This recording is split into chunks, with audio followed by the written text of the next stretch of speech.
దేవుని నామమునకు మహిమ కలుగును గాక. ప్రభునందు ప్రియులరా, మన ప్రభువు రక్షకుడునైన క్రీస్తు యేసు పరిశుద్ధ నామంలో మీ అందరికీ శుభములు. 15వ తేదీ ఏప్రిల్ మాసము 2026వ సంవత్సరం. అద్భుతమైన వాక్యము ఈరోజు మనం నేర్చుకోబోతున్నాం. ఏప్రిల్ కూడా వెళ్ళిపోతుంది కదా. క్రీస్తు మిమ్మును బ్రతికించెను. క్రీస్తు మిమ్మును బ్రతికించెను. క్రీస్తు మనం బ్రతికించడం ఏంటి? ఎఫెసీయులకు రాసిన పత్రిక 2వ అధ్యాయము 1వ వచనం. మీ అపరాధముల చేత పాపముల చేత మీరు చచ్చిన వారై ఉండగా. చిన్నప్పుడు చచ్చినోడా అంది కాదు. అంటే అర్థం ఏంటంటే ఎదుటోడు అడు చావాలని. ఇక్కడ ఆయన మిమ్మును క్రీస్తుతో బ్రతికించారు. ఎలా?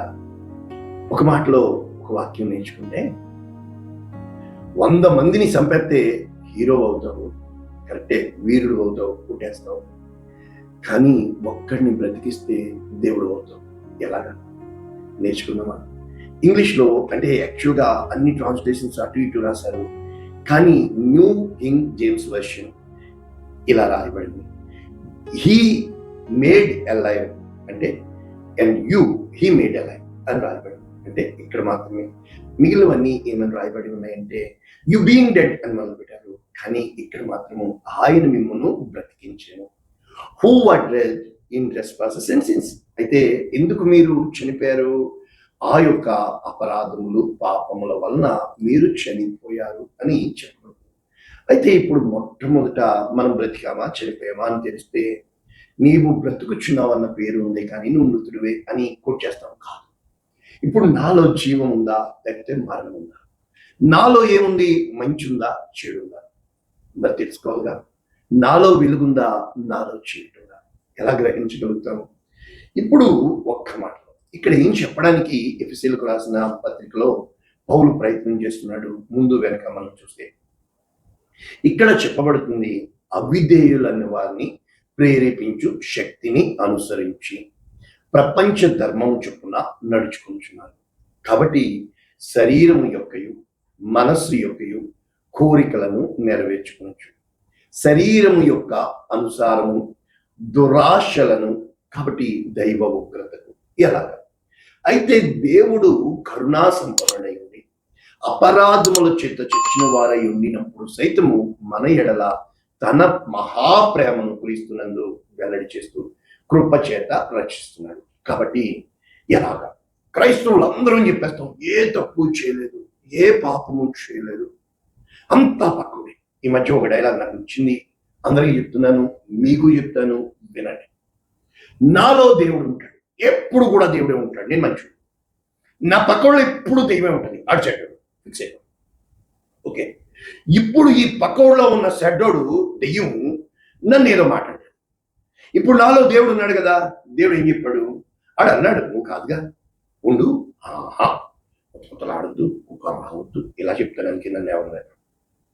ఇప్పుడు ఆయన అరిసేది, కరిసేది, వేసేది, దెబ్బ ఎట్టే దెబ్బ దెబ్బ అంటే ఇప్పుడు సైతాన్ నువ్వు ఆడా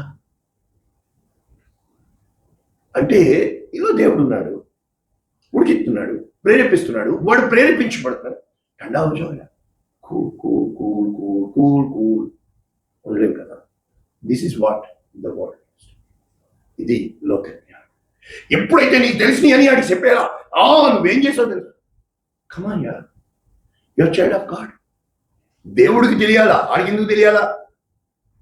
let God see. The God is watching over you from secret. దేవుడు నిన్ను రహస్యమున ఉండి చూస్తున్నాడు. ఆయనకి అన్నీ తెలుసు, నువ్వెవరో తెలుసు, నీ హృదయంలో ఆయన ఉన్నాడు. ఎందుకు తొందర? కైకు తొందర క్యోం యార్? వరి క్యోం అవుతా హై, హరి క్యోం అవుతా హై? ఇప్పుడైతే ఈ రెండు పొత్త కుదరటం లేదో,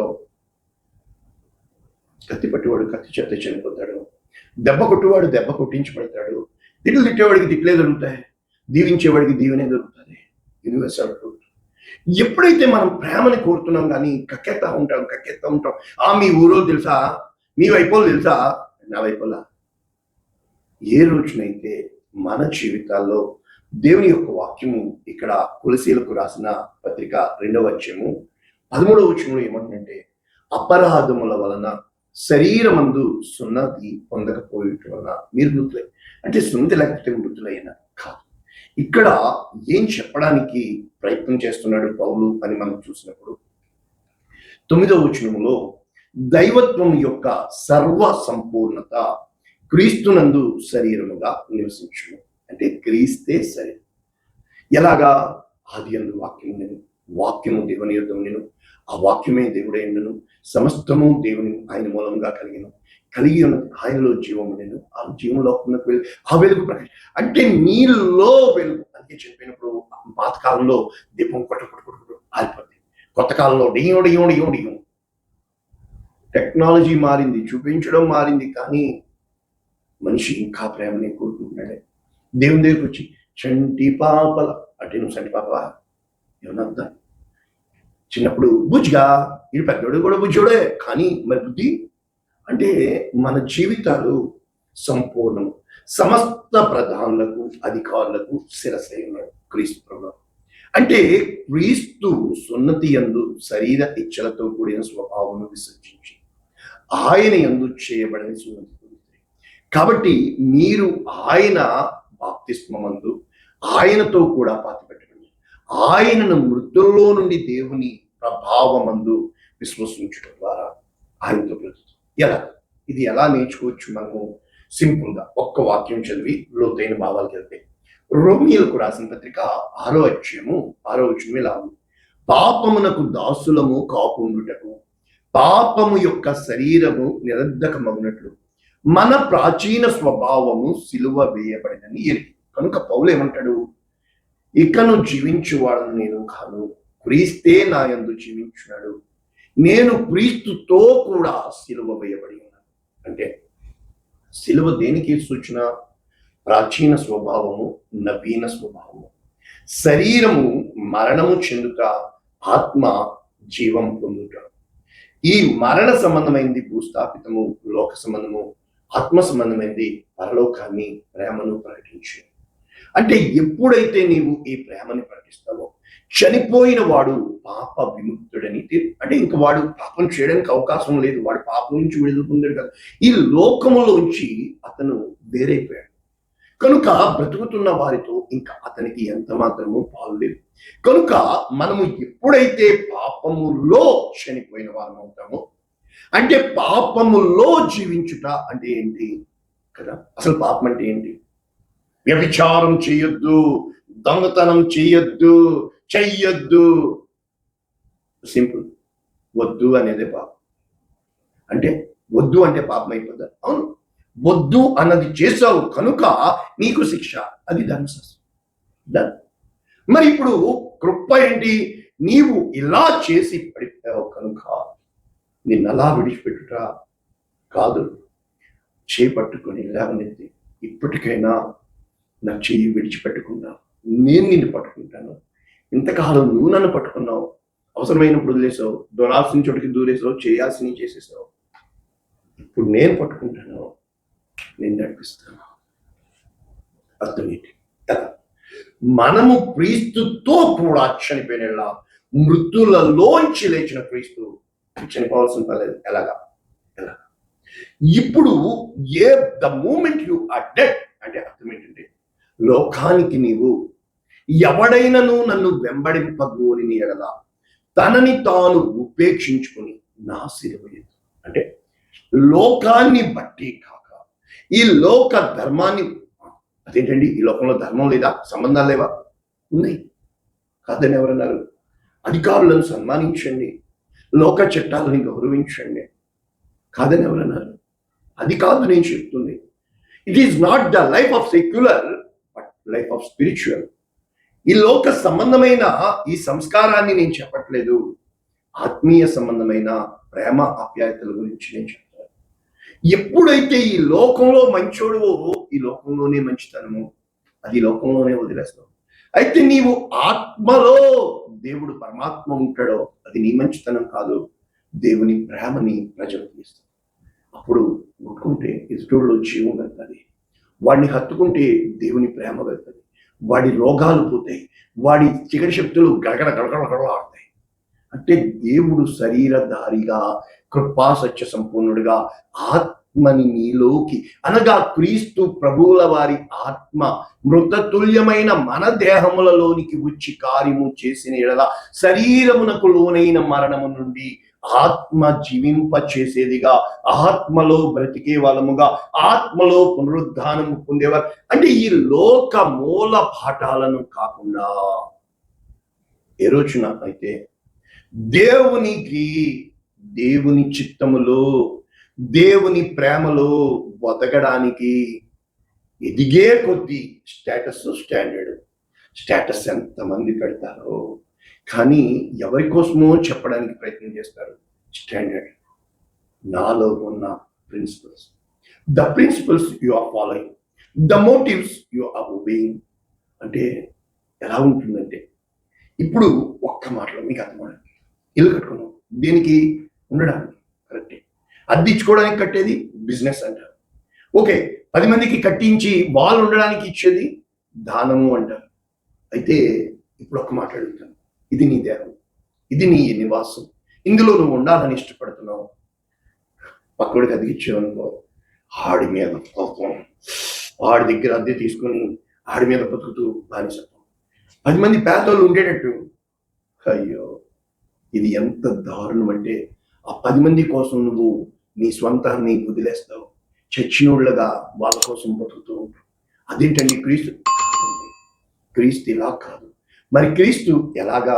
కొరింథీయులకు రాసిన మొదటి పత్రిక 15వ అధ్యాయము 22, ఆదామునందు ఎలాగు మృతి పొందుచున్నామో క్రీస్తు నందు బ్రతికి. అంటే ఈ ఆదాము చేసిన పాపము వలన మరణము, మరణము వలన నష్టం.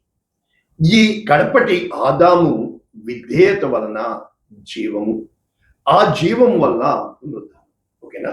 అయితే అయితే అయితే ఇప్పుడు వీరిద్దరూ 2 నిబంధనలు అయి ఉన్నారు. ఒకటి పాత నిబంధన, 2 క్రొత్త నిబంధన.